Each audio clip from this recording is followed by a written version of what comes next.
All right, hello. I just want to take a quick moment before we head into the weekend to welcome you to your Global Foods course. My name is Andrea, and I'll be your instructor for this short 8-week semester, and I'll talk in a little bit about what that means. But I just wanted to send a video message before the semester starts to just kind of give you a heads up, maybe a little bit of a crash course related to what you're about to get yourself into for the summer semester, and potentially address any questions you might have as we move into the start of the semester. So don't panic. This is just a welcome video. It's just to kind of get you thinking about, hey, the semester starts on Monday. You actually don't have access to your course materials until Monday when classes start, but hopefully you have a chance to view this video and maybe know what to look for once you open your courses on Monday. It is the summer semester, and so one of the things that I do talk about is this reality around the summer semester, which is really just to point out that it is very fast-paced. So normally in the fall and spring semester, I teach this course in a 16-week session. In the summer semester, we condense it down to 8. So we're still covering 16 weeks worth of material, but we're doing it in 8 weeks. So I often tell students that it feels fast, it feels crazy, and just know that it's 8 weeks of 16 weeks worth of material. So make sure that you're managing your time, that you're being mindful of those necessary due dates and things like that. A couple of other things associated with this announcement is just really centered around the fact that it is an online course. There are no additional materials that you need to buy, so no textbooks or anything like that. All of your information is embedded within what I call learning modules, and I'll explain that here in a minute, which will be everything that you need to complete any assignments, any quizzes, discussion boards, those sorts of things. So you do not need a textbook, just make sure that you have access to a computer. Reliable internet is super important because we are moving so fast-paced, and a willingness to learn and enjoy the course along the way.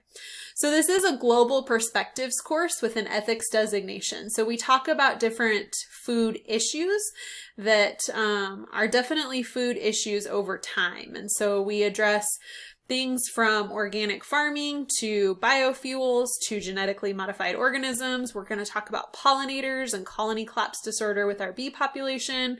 We talk about obesity in our Western diet. So there's a lot of things associated with food, agriculture that all tie into this whole global perspective, global foods course. The ethics designation means that we are going to talk about the ethical component that is associated with those food issues. So in your second learning module, you're going to learn about the various ethical types. And then throughout the semester, I encourage you, actually it's a requirement, to apply those ethical types to the different food issues that we're discussing. There's going to be some weeks where I'm going to assign you an ethical type and say, this is the ethical type that I want you to discuss. And then there's other weeks where you'll have that freedom to kind of choose what you think applies. The other thing that I just want to point out is related to your discussion board. So because this is an online course, normally I teach this course in person, and so we have that ability to come to class and actually engage in conversation. Since this is an online class, all of that conversational engagement happens via a discussion board and the responses to your peers. So you just want to make sure that you're very mindful of that. You do need to respond to at least 3 of your peers in each of those discussion boards. So just make sure that you're contributing to the discussion board, but then you're also responding to your peers. And make sure that those responses are thoughtful. A lot of times I get students that are just like, yep, that sounds great. Thanks for being you. You're awesome. That's not a thoughtful response. I really want you to think about what is the issue that we're talking about? What are your feelings about it? And then do you agree with the person that has feelings about that, or do you potentially disagree? And how do we respectfully agree to disagree? So definitely engage in that process. So this is your course. Over on the left-hand side, you're always going to land in announcements. I will always send an email to your student email account with a copy of the announcement. So you'll see it living in your Blackboard course shell, but then you'll also see it living in your student email. I encourage you, especially during the summer semester, to check your email probably almost daily. Because we are moving so fast, you definitely want to make sure that you're staying on top of things, that you're communicating, and have all of the necessary information that you need in order to be successful. Over on the left-hand side, you'll also notice there's a link that's got some faculty information. So this is really just information for you on how you can engage with me. So it's got my email address there, my work number, where my office is located. In the summertime, you will find me out in the campus garden a lot, and I'll actually post some extra credit opportunities for you to come out and join me in the campus garden if that's something that you're interested in. Along with faculty information, I like to just tell my online students kind of who I am. It's always kind of sad because I never get to actually meet you face to face. So I just like to do a quick who is this crazy lady that's teaching this class? So this is my family. This is my husband, Will. He's over on the right. We've been married now for, I think, 14 years. And we have 2 kiddos. Paisley, she's 7, just finished first grade, and now she's super excited about summer break. And then Hattie is 4, and she'll be starting kindergarten this fall, which is crazy. And then we're actually expecting our 3rd. So here in the next several months, I'm actually not due until November, we will become a family of 5, which is pretty exciting. The other thing that you should know about me is I do love food. I love everything about food. I love growing food. I love cooking food. I love tending to the garden. I teach fermentation science, which is probably one of my favorite classes to teach. I've really gotten into everything fermented. So I make kombucha. I do sauerkraut. I've got a lacto ferment going right now on some radishes that I harvested earlier in the week. So I love everything about food. So it's probably why I also love teaching the global foods class, because there's just so many different things that tie back to our food, where it comes from, and really just how it arrives at our plate. And then the last thing that you should know about me is it's kind of a full 180 here. I also love spending time at the racetrack. So especially during the summertime, we do a lot of racing out at Firebird Raceway. I race this little 72 Chevy pickup. It's got a small block in it. It's super fun. If you've ever seen Street Outlaws, you know Farm Truck Nation. It's kind of supposed to be like that, but not as cool as Farm Truck. So I'm out there during the summertime racing. We do club racing, drag racing, super fun. My husband and I are actually building a 1968 C10, and we're putting a big block in that. So I'm hoping next season I can take that truck out and race it. So that's a little bit about me. You'll have an opportunity in week 1 to actually share a little bit about yourself, and I hope you'll take the opportunity to do that and really help me get to know you, because it is exciting to know who's in the class. The other thing that I just want to point out is embedded within the course is your syllabus. I would definitely encourage you when the course opens to go out and take a quick look at that, because it does highlight some of those things that I'm talking about in this video related to my availability. I will point out that I do virtual office hours during the summer semester, so you can connect with me via Zoom if you want. If that time doesn't work for you, I totally understand. Do not be afraid to send me an email. I'm very responsive on email. I'm more than happy to communicate with you about any issues that you might be having related to the course material or things that you've got going on. So certainly you can attend my office hours, but if those don't work, send me an email. I'm always happy to coordinate something outside of that for you. The thing that I just want to draw your attention to in the course syllabus is the course calendar, and I encourage you to take a look at that and just be mindful of what those due dates are.